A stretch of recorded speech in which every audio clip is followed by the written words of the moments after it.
Welcome student to YouTube channel Infinity PNT पर। इससे पहले वाली क्लास में हमने आपको दो इम्पोर्टेंस बताए थे जहाँ पे हम केमिस्ट्री को यूज़ करते हैं, या आप ऐसे कहिए कि उसके एप्लीकेशन को हम यूज़ करते हैं। और लेकिन आज जो हम देखेंगे हमारे बेटर लाइफस्टाइल के लिए या अच्छे सैनिटेशन के लिए हम केमिस्ट्री का कैसे इम्पोर्टेंस या उसका यूज़ करते हैं।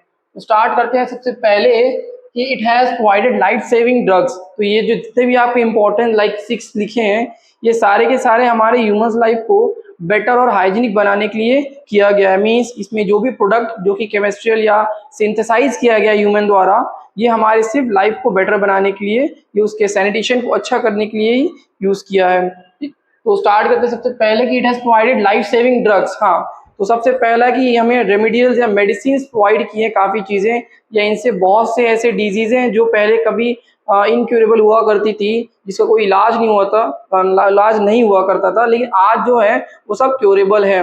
फॉर एग्जांपल डायसेंट्री और निमोनिया, ये काफ़ी आपकी वाइड स्प्रेड हुआ करती थी लाइक 19 सेंचुरीज़ में, लेकिन अब ये आपकी काफ़ी क्यूरेबल है। और इनके ड्रग्स के नाम भी मेंशन है, जैसे कि सल्फर ड्रग से आप डायसेंट्री को ट्रीट करते हो, पेनिसिलिन से निमोनिया को।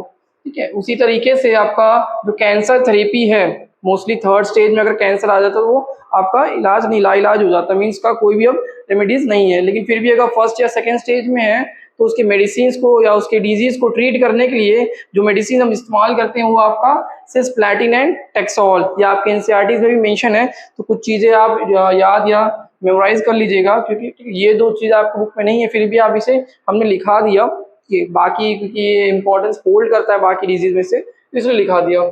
और ये आपका एड्स का भी ट्रीटमेंट जो करते हैं वो एजिडोथाइमिडीन जैसे मेडिसिन से ही करते हैं, ठीक है, जो कि हमने सिंथेसाइज किया है। ठीक, तो ये जो बिना अगर केमिस्ट्री जाने या बिना उसके केमिकल प्रोडक्ट को जाने ये कहाँ से एक्सट्रैक्ट हो रहा है, चाहे वो कुछ प्लांट से हो रहा होगा, कुछ एनिमल से हो रहा होगा, और इसका यूजेस हमें अगर नहीं पता होता तो शायद ही हम इस डिजीज को क्योर कर पाते, या अगर ऐसी कैंसर जैसी ट्रीटमेंट या बीमारी हो जाती तो उसका ट्रीटमेंट हम नहीं कर पाते। ठीक, उसी तरीके सेकेंड है आपका analgesic has reduce pain of different type. तो एनाल्जेसिक बेसिकली अलग अलग तरीके की पेन को रिड्यूस करने के लिए भी इस्तेमाल होता है। फॉर एग्जांपल बहुत से मेंशन है यहाँ पे आपका, सबसे पहले एंटीबायोटिक है जो कि हम अक्सर इसमें यूज भी करते हैं लाइक इन्फेक्शन को कम करने के लिए, and cure disease like typhoid and tuberculosis. ठीक है, तो एंटीबायोटिक आप खाते भी होगे। ठीक है, और ट्रैंक्विलाइजर एंटीबायोटिक में जैसे कि स्ट्रेप्टोमाइसिन हो गया आपका। ठीक है, ये सब आपके एंटीबायोटिक है जो आप यूज करते हो डेली बेसिस पे टाइफॉइड या ट्यूबरक्लोसिस जैसी बीमारी को कैंसल आउट या डील करने के लिए या क्योर करने के लिए, आप कैसे बोल सकते हो। तो ट्रैंक्विलाइजर दूसरा है आपका। ट्रैंक्विलाइजर से क्या होता है, आपको मेंटल, जैसे कुछ लोग मेंटल डिजीज से सफर करते हैं, बहुत ज़्यादा परेशान रहते हैं या डिप्रेस्ड रहते हैं, उनको माइंड को या उनके ब्रेन को शांत करने के लिए हम ट्रैंक्विलाइजर देते हैं। ठीक है, तो वो इस्तेमाल होता है ताकि उनका टेंशन थोड़ा कम हो सके, एंड ब्रिंग अबाउट काम एंड पीसेस या पीस। तो एंटीसेप्टिक है, एंटीसेप्टिक भी आप देखते हो लाइक जो कि आपको इन्फेक्शन को रोकता है, ठीक है, बीमारियों को रोकता है। और फिर है आपका डिसइंफेक्टेंट, जैसे कि डिसइंफेक्टेंट में अगर कहें तो लाइक क्लोरीन गैस को हम यूज़ करते हैं और the sterilisation of water.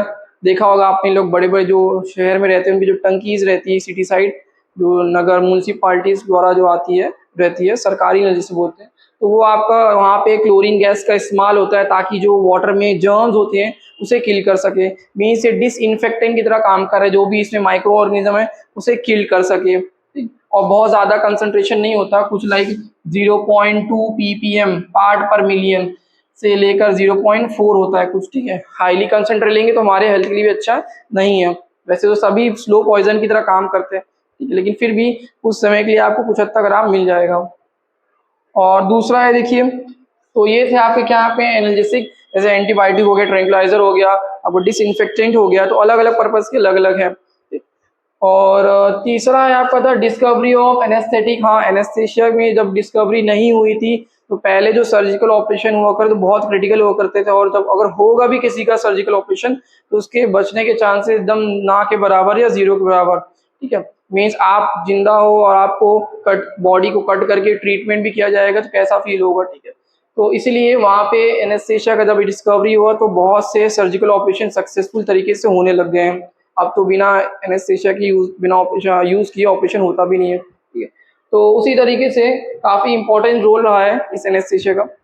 Anaesthetic है। वैसे थर्ड और फोर्थ है आपका इंसेक्टिसाइड। इंसेक्टिसाइड में भी बहुत इंसेक्ट को किल करने के लिए, ताकि हमारा सप्लाई ऑफ फूड बढ़ सके, जैसे हमने पहले वाली क्लास में कहा था। उनमें से आपका है DDT एंड गैमेक्सिन।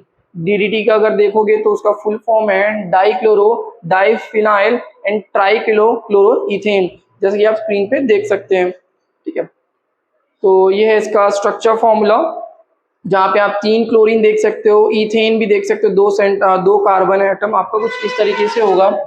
यहाँ पे आपका 3 क्लोरीन अटैच्ड होगा, और यहाँ पे आपका बेंजीन रिंग, और यहाँ पे क्लोरीन होगा, जैसा कि आप स्क्रीन पे देख सकते हो।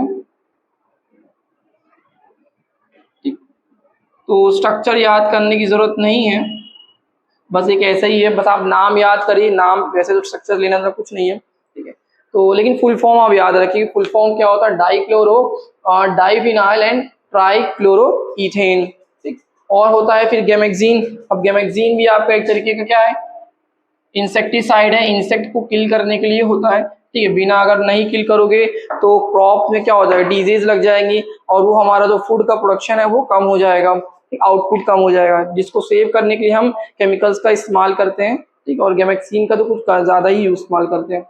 तो has reduce the hazards of disease caused by the rats, mosquitoes and flies. इन सभी रॉडेंट्स को भी किल करने या इंसेक्ट को किल करने के लिए भी हम गैमेक्सिन का इस्तेमाल करते हैं। तो आपने देखा होगा लोग सीवेज ट्रीटमेंट या गटर्स में लोग अक्सर गैमेक्सिन को स्प्रे करते हैं रूम में, ताकि मॉस्किटो के जो एग्स हैं और जो मॉस्किटोज है वो किल हो सके। फिर है आपका new and more effective medicine. अगर आप गैमेक्सिन का भी स्ट्रक्चर देखना चाहते हैं तो बेसिकली स्क्रीन पे आपका मेंशन ही है। तो बेंजीन को जब हम क्लोरीन गैस से ट्रीट करते हैं तो बन जाता है क्या आपका? Benzene hexachloride. 6 chlorine atom attach होते हैं बेंजीन से। ठीक है, सो बेंजीन हेक्साक्लोराइड, इसको और भी 1 2 3 4 5 6 बेंजीन हेक्साक्लोराइड बोलते हैं, क्योंकि 6 क्लोरीन अटैच है सब पोजीशन के साथ। इसका नेमिंग आप अगर नहीं आता, आपने क्लास 10th में नहीं पढ़ा है कार्बोनेट्स कंपाउंड नेमिंग कैसे किया जाता है, तो आपको अभी फिलहाल आगे नेक्स्ट चैप्टर में या लास्ट चैप्टर में है ऑर्गेनिक कंपाउंड। ठीक है, तो आप उसको फिक्र मत करिए कि आपको नेमिंग नहीं आता, आप इसे स्टार्टिंग कर सकते हैं। ठीक, तो नेक्स्ट है आपका new and more effective medicine replace by the older. For example, हाँ, अगर जैसे जैसे आपके अपडेट्स या कोई नई टेक्नोलॉजी, कोई नई मेडिसिन हमें मिल जाती है जो काफ़ी ज़्यादा इफेक्टिव होती है पुरानी वाली से, तो उसको हम रिप्लेस कर देते हैं। फॉर एग्जांपल, पहले आपको पता होगा कि क्विनाइन को हम मलेरिया डिजीज के लिए यूज़ करते थे, मीन्स जिसको मलेरिया हो जाता था तो क्विनाइन को हम यूज़ करते थे। अभी क्विनाइन क्या है? क्विनाइन बेसिकली चिंकोना ट्री अगर सुना होगा आपने, तो उसके बार्क के एक्सट्रैक्ट, जो भी बार्क होता है, खाल होती है, उसी से एक्सट्रैक्ट करते हैं हम। ठीक है, उसके बार्क में ही ये कंपोनेंट प्रेजेंट रहता है। ठीक, तो जैसा कि आप स्क्रीन पे देख सकते हैं, इसकी इमेज हमने आपको रिप्रेजेंट करी है, तो ताकि आप उसको अच्छे से समझ सकें। लेकिन अब क्या है, क्विनाइन से भी ज़्यादा पहले भी ये 19 या 18 सेंचुरीज में इसका इस्तेमाल होता था, लेकिन अब क्या हो गया, अब इससे भी ज़्यादा इफेक्टिव एंटी मलेरियल हमारे पास मेडिसिन हैं, जिसका नाम है क्लोरोक्विन एंड कैमोक्विन। ठीक है, तो ये दो, इसीलिए हमने क्या किया, क्विनाइन को रिप्लेस कर दिया और हम इस मेडिसिन का इस्तेमाल करते हैं, क्योंकि ज़्यादा इफेक्टिव है। ठीक है, और जल्दी आपका जो डिजीज है वो क्योर हो जाती है, जल्दी इंसान जो हेल्थ पेशेंट है वो रिकवर कर जाता है अपने इलनेस से। फिर लास्ट आता है आपका synthetic vitamin in the tonic.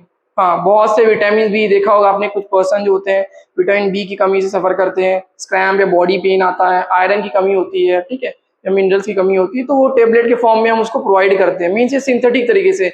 वरना नेचुरली तो हम फूड से ही विटामिन लेते हैं, और अगर फूड से नहीं मिल रहा तो हम फिर मेडिसिन लेते हैं, जो कि विटामिन बी होगा उसमें, विटामिन ए, जो भी आपकी बॉडी में डेफिशिएंसी होगा उस तरीके के विटामिन के टेबलेट मार्केट में अवेलेबल है।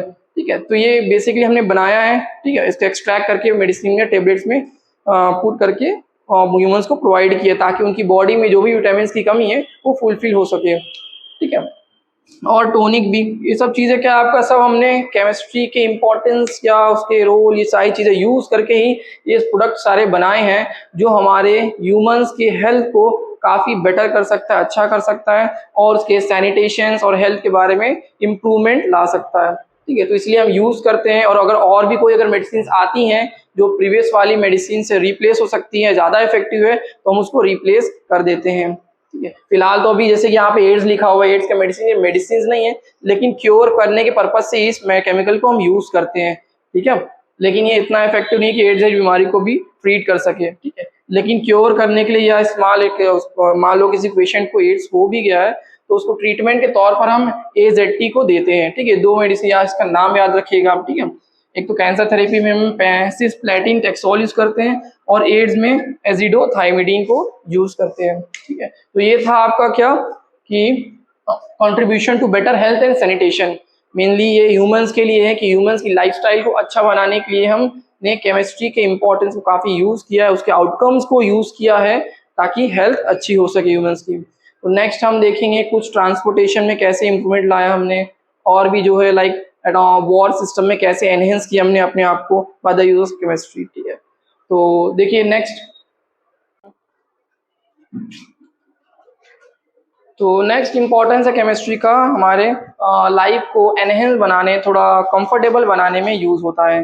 फॉर एग्जांपल हमने बहुत से सिंथेटिक क्लोथ बनाए हैं जो कि काफ़ी कंफर्टेबल है पहनने के लिए डिफरेंट सीजन में, और प्लस वो ड्यूरेबल भी होते हैं, लॉन्ग लास्टिंग भी होते हैं, और प्लस थर्ड इसमें मीन्स वो थोड़ा आपके व्रिंकल्स फ्री भी रहते हैं, मीन्स उसे आयरन करने की जरूरत नहीं पड़ती है आपको, एंड थोड़ा अट्रैक्टिव भी होते हैं जो कि अक्सर हम पार्टी में वेयर कर सकते हैं, उसे पहन सकते हैं। फॉर एग्जांपल और भी फायर प्रूफ क्लोथ्स हैं या वाटर प्रूफ क्लोथ्स हैं जिनका अलग अलग यूजेज हैं, ठीक है। रेनी सीजन में आप अक्सर वाटर प्रूफ क्लोथ्स ही पहनते हो, और फायर प्रूफ तो आपको पता है कि जहाँ पे भी आग लगी रहती है तो फायर प्रूफ क्लोथ्स पहनते हैं हमारे फायर फाइटर्स, और वहाँ पे अफेक्टेड लोगों को सेफ जोन में ले जाते हैं। प्लस सप्लाई ऑफ मेटल्स, बहुत से मेटल्स हैं जो कि गोल्ड सिल्वर ऑर्नामेंट बनाने में काम आते हैं प्योर फॉर्म में, और एलॉयज भी हैं, अक्सर हम जो भी ब्रिजेस या स्ट्रक्चर्स बनाने में काम आते हैं मेटल, जो एलॉय बनाने में हमें पहले प्योर मेटल्स का प्योर फॉर्म चाहिए, फिर तो उसका एलॉय बना सकते हैं, ठीक है। तो मेटल्स भी हम एक्सट्रैक्ट करते हैं फ्रॉम इट्स मिनरल्स और से by the use of different reactions, जहाँ पे हमारा केमिस्ट्री का अच्छा खासा रोल प्ले होता है। नेक्स्ट है एंटरटेनमेंट। एंटरटेनमेंट में भी हम फोनोग्राफ, जैसे आपने सुना होगा कभी पहले के लोग कैसे एक फोनोग्राम या ग्रामोफोन को यूज करते थे, कुछ ऐसे शेप में रहा करता था, और यहाँ पे एक मेटल रिकॉर्डर डिस्क रहा करती थी जो कि उसमें रिकॉर्ड सेव रहता था। तो उसमें जो केमिकल इस्तेमाल होते थे वो पॉलीविनिल क्लोराइड की हुआ करता था, वो एक केमिकल है इस्तेमाल होता था, और फिर इसी रिकॉर्ड ये चीज को डाटा को यूज करके वो साउंड में कन्वर्ट करता था, ठीक है। तो ये जो फोनोग्राफ है ये भी आपका अक्सर इसमें जो डिस्क होता है रिकॉर्ड, उसमें पॉलीविनिल क्लोराइड का यूज होता है, ठीक है। इसको पहले ग्रामोफोन कहते थे, ठीक। तो अब तो हमारे पास म्यूजिक प्लेयर है, VCR है, और भी चीज़ है, डायरेक्टली हम रीड कर लेते हैं या पेन ड्राइव में हम सेव कर लेते हैं अब तो, ठीक है। नेक्स्ट यहाँ पर ट्रांसपोर्ट एंड कम्युनिकेशन। ट्रांसपोर्ट और कम्युनिकेशन में भी केमिस्ट्री ने काफ़ी चीज़ें एनहेंस की हैं। फॉर एग्जांपल बहुत से ऐसे ऑटोमोबाइल्स हैं जो अक्सर पेट्रोल डीजल पे तो चलते ही हैं हमारी डे टू डे एक्टिविटीज़ में, लेकिन ये पेट्रोल और डीजल हमारे स्पेस शटल में काम नहीं हो सकते, मीन स्पेस एक्टिविटीज़ में लॉन्च करने में स्पेस क्राफ्ट को वहाँ पे काम नहीं होगा, क्योंकि इतनी ज़्यादा हीट में वो वेपराइज कर जाएंगे और स्पेसशिप वहीं का वहीं रहेगा। तो वहाँ पे हमारा काम आता है हाइड्रोजन लिक्विड फ्यूल का, जो कि इतनी एनर्जी प्रोवाइड करेगा कि वो स्पेसशिप को अपलिफ्ट या अपथ्रस्ट प्रोवाइड कर सके, ठीक है। तो वहाँ पे भी केमिस्ट्री का ही रोल प्ले हुआ है। अगर नहीं हमें नहीं पता होता, हमें एडवांस फ्यूल अगर हाइड्रोजन फ्यूल जैसे नहीं मिलता तो हम स्पेस को रिसर्च जैसी चीज़ें नहीं कर पाते। फिर it also help in the development of the telephone telegraph and important mean of communication. हाँ, बहुत सी चीज़ें हमने नए नए चीज़ें, अब तो खैर वायरलेस हो गया टेलीफोन का, लेकिन पहले भी आपका सिंपल तरीके वायर सेटअप किया जाता था, ठीक है। टावर्स हुआ करते थे और वहाँ पे वायर सिस्टम हुआ करता था, लेकिन बाद में एनहेंस हो गया, इसका भी डेवलपमेंट काफ़ी हुआ है। तो नेक्स्ट है आपका nuclear and atomic energy. Nuclear में क्या होता है, न्यूक्लियर में हमने अक्सर देखा होगा यूरेनियम को हम यूज़ करते हैं न्यूक्लियर रिएक्टर्स में, और वहाँ पे वाटर को हीट करते थे और वाटर को इलेक्ट्रिसिटी को जनरेट करते हैं। तो वो जो फ्यूल होता है यूरेनियम, वो कहाँ से एक्सट्रैक्ट होता है, वो आपका यूरेनियम हेक्साफ्लोराइड से एक्सट्रैक्ट होता है, ठीक है। ये कंपाउंड है, तो इसी से एक्सट्रैक्ट करते हैं हम यूरेनियम को, और जो कि आपका फ्यूल की तरह काम करता है हमारे न्यूक्लियर रिएक्टर या वेपन्स में। फिर आता है application in industry. Application industry में जितनी भी इंडस्ट्री, चाहे वो ग्लास हो, सीमेंट हो, पेपर हो, टेक्सटाइल हो, लेदर हो, शुगर हो, प्लास्टिक हो या फार्मास्यूटिकल्स हो, हर जगह पे केमिकल्स का यूज इस्तेमाल हुआ है, ठीक है। तो बिना केमिकल्स के सारी इंडस्ट्री आपकी फ्लॉप हो जाएगी, बर्बाद हो जाएंगी। नेक्स्ट आता है एप्लीकेशन इन वॉर। वॉर में भी काफ़ी इस्तेमाल हुआ है केमिकल्स का, अटैक करने के लिए, कभी कभी डिफेंस करने के लिए भी इस्तेमाल किया गया है। फॉर एग्जाम्पल TNT डायनामाइट तो आपने सुना ही होगा, अक्सर रोड बनाने के लिए माउंटेन के अराउंड हम डायनामाइट से पहाड़ को तोड़ते हैं। और लेकिन TNT आपको क्या, ट्राई नाइट्रोट्यूलिन, जो कि आप फॉर्मूला स्क्रीन पे देख सकते हो, वैसे जरूरत नहीं है याद करने की, फिर भी आगे तो आपको याद करना ही पड़ेगा 12th 11th एंड 12th में। तो इसको ट्राई नाइट्रोट्यूलिन बोलते हैं, ठीक है। जो कि बेंजीन का ही कंपाउंड है एक तरीके का। और ये जो है आपका यूज होता है component for making of RDX. RDX सुना होगा आपने, ठीक है। तो वहां पे मिक्सचर बनाने में टीएनटी का इस्तेमाल होता है, ठीक, जो कि एक एक्सप्लोजिव सब्सटेंस, कंपाउंड सब्सटेंस है। तो फिर है आपका मस्टर्ड गैस और पॉइजनस गैस बनाने के लिए भी काम होता है। जैसे कि मस्टर्ड गैस और पॉइजनस गैस बनाने के लिए हम इथीन का यूज करते हैं, जो कि आपके स्क्रीन में आप देख सकते हो। हम इथीन का यूज करते हैं, प्लस सल्फर मोनोऑक्साइड का यूज करते हैं, सॉरी सल्फर मोनोक्लोराइड का इस्तेमाल करते हैं, मोनोऑक्साइड मोनोक्लोराइड का इस्तेमाल करते हैं, ठीक है। और ये हमारा बनाता है मस्टर्ड गैस, ठीक है। जैसा कि आप स्क्रीन में देख सकते हैं, CH2 और ये Cl, और ये Cl इधर है, CH2 इधर है, CH2 सॉरी CH, और ये आपका सल्फर से जुड़ जाएगा। चार आप देख सकते हो, 1 2 3 4 1 2 3 4 1 2 3 सॉरी 1 2 3 2 होगा, सॉरी, ठीक। तो ये है हमारा क्या, मस्टर्ड गैस। तो ये मस्टर्ड गैस भी काफ़ी आपकी बहुत ज़्यादा डेंजरस होती है। इसका यूज़ फर्स्ट वर्ल्ड वॉर में बहुत ज़्यादा यूज़ किया गया था। एक और चीज़ यहाँ पे सल्फर भी बचा है, ठीक है, सिंगल सल्फर एक्सट्रैक्ट होता है, निकल जाता है, 2 प्रोडक्ट बनते हैं। ये मस्टर्ड गैस है, यहाँ पे आप नहीं देख सकते लेकिन स्क्रीन पे हम आपको दिखा रहे हैं कैसे बनता है मस्टर्ड गैस, ठीक है। तो मस्टर्ड ऑयल नहीं है, मस्टर्ड गैस है, ठीक है। काफ़ी पॉइजनस होती है, ठीक है। ये तुरंत आइस के कांटेक्ट में आते ही आपके आइस को बर्न कर सकती है, प्लस अगर हमारे स्किन के कांटेक्ट में आएगी तो रेडनेस हो जाएगा, उसमें येलोइश लिक्विड हो जाएगा जिसको म्यूकस बोलते हैं, पस भर जाएगा, और वो हमारे सेल्स को डेड कर देती है। डेड मीन मार देती है। और डेड सेल को तो पता ही आपको, वो एक सोर्स है कैंसर का। कहीं पे भी डेड सेल रहेगा तो वो कैंसर को ही आपको ओरिजिनेट करेगा, मीन्स कैंसर को कन्वर्ट हो सकता है।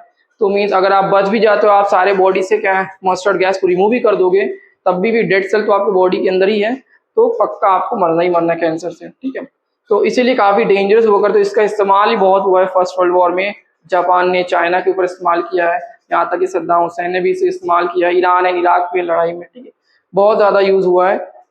फिर जाके इसको बैन कर देगा। अब तो खैर पीस है, थर्ड वर्ल्ड वॉर नहीं हो, उम्मीद करिए ना ही हो, वरना सबके पास न्यूक्लियर बॉम्ब्स है या एटम बॉम्ब्स है, ठीक है, जो कि रेडिएशन क्रिएट करेंगे, ठीक है, और उसका इम्पैक्ट काफ़ी सालों साल तक रहता है। तो यहाँ पे लास्ट में भी देखिए हमने एटम बॉम्ब्स भी बनाया, हाइड्रोजन बॉम्ब भी बनाया है, जो कि न्यूक्लियर फ्यूजन और nuclear fission and nuclear fusion की वजह से होता है, ठीक है, जिसको आप आगे फर्दर क्लासेस में जानोगे। वैसे तो कुछ है नहीं न्यूक्लियर फ्यूजन एंड फ्यूजन, यहाँ पे एटम के स्प्लिट होने की वजह से एनर्जी रिलीज होती है, वहाँ एटम्स के, 2 एटम के लाइटर एटम के जुड़ने की वजह से एनर्जी रिलीज होती है। अक्सर जो आप हाइड्रोजन बॉम्ब बोल सकते हो, जैसे सनलाइट, सन में जो होता है वो आपका हाइड्रोजन सॉरी न्यूक्लियर फ्यूजन की वजह से होता है। 2 हाइड्रोजन जुड़ करके हीलियम बनाता है, और जो एनर्जी रिलीज होती है वो आपका हाइड्रोजन बम का ही काम करता है। तो उसी कंसेप्ट के बेसिस पे भी हाइड्रोजन बम कुछ वैसा ही होता है। तो ये था आपका कुछ एप्लीकेशंस केमिस्ट्री जिसको आपको जानना थोड़ा बहुत ज़रूरी था, ठीक। और जितना ही हमने लिखा है बहुत ज़्यादा सफिशिएंट है, ठीक, बहुत सफिशिएंट है। आपको कोई एक्सटर्नल देखने की, ना तो एनसीईआरटी ना तो बुक देखने की ज़रूरत है, आप इसी को याद कर लीजिए, बहुत है। तो नेक्स्ट हम अपने क्लास में जानेंगे कुछ डिसएडवांटेजेस भी। यहाँ पे सारे एडवांटेज तो नहीं है, इसके कुछ डिसएडवांटेजेस भी है। अगर आपको एडवांटेजेस मिल रहा है तो इसका डिसएडवांटेज भी जरूरी होगा, पक्का होगा। इस हर चीज़ का प्रोज एंड कॉन्स होता है, ठीक है। तो अब हम डिसएडवांटेज के बारे में जानेंगे, ठीक है, कि क्या अगर हमें कुछ इंप्रूवमेंट भी मिल रहा है तो हमें इसका ड्रॉबैक भी मिलता है, और उस ड्रॉबैक को रिमूव करना भी हमें हमारी रिस्पॉन्सिबिलिटी है, वरना सीधा हमारे नेचर को ही इफेक्ट करेगा, ठीक। तो कुछ हम डिसएडवांटेज के बारे में जानेंगे, और फिर उसके बाद हम स्टार्ट करेंगे एटम मॉलिक्यूल के बारे में, जो अक्सर हम क्लास 9 पे पढ़े हैं। What is atom, what is element, compound क्या है, मिक्सचर क्या है, ठीक है, हेट्रोजीनियस मिक्सचर क्या है, होमोजीनियस मिक्सचर क्या है, एलॉय क्या है, ये सारी चीजें आप फिर से रिपीट करोगे। और फिर आएगा हमारा कंसंट्रेशन फाइंड आउट करना, मोलैरिटी, जिसको हम आने वाले फर्दर क्लासेस में आपको एक्सप्लेन करेंगे। सो उम्मीद है आपको अगर कोई डाउट हो तो आप पूछ सकते हो। और ये था आपका कुछ सेकेंड क्लास का हमारा इम्पोर्टेंस ऑफ केमिस्ट्री।